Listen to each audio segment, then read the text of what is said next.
Hi friends, welcome to our channel. ఈరోజు వచ్చేసి సింపుల్గా టేస్టీగా ఎగ్ వంకాయ కర్రీ ఎలా ప్రిపేర్ చేయాలో చూపిస్తాను. ముందుగా అయితే ఒక పావు కేజీ దాకా వంకాయ అయితే తీసుకుని ఈ విధంగా పొడవుగా కట్ చేసుకుని సాల్ట్ వాటర్లో అయితే వేసి పక్కన ఉంచండి. ఈ విధంగా ఉంచడం వల్ల వంకాయ అనేది కరుసు వారుకుంటూ ఉంటుందండి. ఇప్పుడు మీడియం సైజ్ టమాటాలు కూడా 2 కట్ చేసి తీసుకున్నానండి. ఒక చిన్న నిమ్మకాయ సైజు చింతపండు కూడా వాష్ చేసుకుని నానబెట్టుకున్నానండి. ఒక 3 సన్నగా కట్ చేసుకుని ఉల్లిపాయలు కూడా ఈ విధంగా కట్ చేసి పక్కన ఉంచుకున్నానండి. ఒక 3 ఎగ్స్ అయితే తీసుకుని బాయిల్ చేసుకుని తొక్కంతా కూడా తీసేసి ఈ విధంగా ఘాట్లు అయితే పెట్టి తీసుకున్నానండి. ఈ విధంగా ఘాట్లు పెట్టడం వల్ల పులుసులో అయితే గుడ్డు అనేది బాగా ఉప్పు కారం అనేది బాగా పడుతుందండి. ఇప్పుడు ప్యాన్లకి తగినంత ఆయిల్ వేసుకుని ఆయిల్ బాగా హీట్ అయిన తర్వాత ఒక 1/2 టేబుల్ స్పూన్ ఆవాలు, 1/2 టేబుల్ స్పూన్ జీలకర్ర వేసుకుని ఫ్రై అయిన తర్వాత కట్ చేసి పెట్టుకున్న ఉల్లిపాయల ముక్కలను కూడా వేసుకుని బాగా గోల్డెన్ బ్రౌనిష్ వచ్చేంత వరకు కూడా ఫ్రై అవ్వాలండి. ఈ విధంగా గోల్డెన్ బ్రౌనిష్ వచ్చిన తర్వాత ముందుగా కట్ చేసి పెట్టుకున్నాం కదండి, ఆ టమాటా ముక్కలను కూడా వేసుకుని బాగా లో ఫ్లేమ్లో అయితే పెట్టుకుని బాగా కలుపుకుంటూ ఫ్రై చేయండి. మీకు టమాటా అనేది చాలా తొందరగా మగ్గాలనుకుంటే ఒక 1 టేబుల్ స్పూన్ దాకా సాల్ట్ కూడా వేసుకొని బాగా కలుపుకొని ఫ్రై చేయండి. టమాటాలో ఉండే వాటర్ అంతా కూడా పోయి ఆయిల్ అనేది పైకి తేలేంత వరకు కూడా ఈ టమాటాలను అయితే బాగా మెత్తగా ఉడికించండి.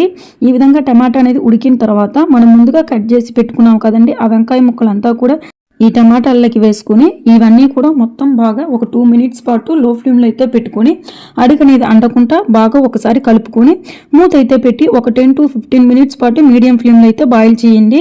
వంకాయ అనేది ఒక 30% దాకా ఆయిల్లోనే ఈ విధంగా బాయిల్ అవ్వాలండి. అప్పుడే కర్రీ అనేది టేస్ట్ చాలా బాగుంటుంది.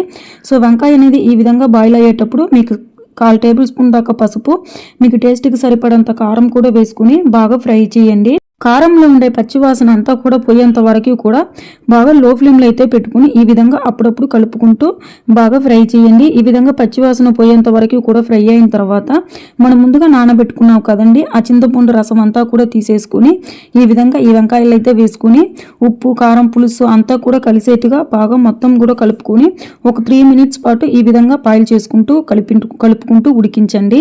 ఈ విధంగా ఉడికేటప్పుడు మీకు పులుసు బాయిల్ అయ్యేదానికి సరిపోయేంత వాటర్ కూడా వేసుకుని అంతా కూడా బాగా కలుపుకొని బాయిల్ చేయండి. ఇప్పుడు మనం ముందుగా బాయిల్ చేసి తొక్కు తీసి పెట్టుకున్నాం కదండి, ఆ ఎగ్స్ని కూడా వేసుకుని అంతా కూడా బాగా ఒకసారి కలుపుకొని మీకు పులుసులకి సరిపోయే అంత సాల్ట్ కూడా వేసుకోండి. ముందుగా వేసుకున్నాం కాబట్టి మీకు ఎంత సాల్ట్ కావాలో అంత చూసుకుని వేసుకుని బాగా అంతా కూడా ఒకసారి కలుపుకొని మూత అయితే పెట్టుకుని మరి ఒక 20 మినిట్స్ పాటు మీడియం ఫ్లేమ్లో అయితే పెట్టుకుని బాగా బాయిల్ చేయండి.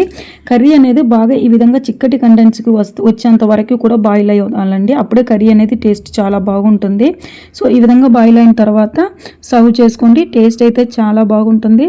సో తప్పకుండా ఈ విధంగా ట్రై చేసి చూడండి. ట్రై చేసి ఎలా వచ్చిందో కామెంట్ చేయండి. నా వీడియో నచ్చితే లైక్ చేయండి, షేర్ చేయండి, సబ్స్క్రైబ్ చేయండి. Bye bye.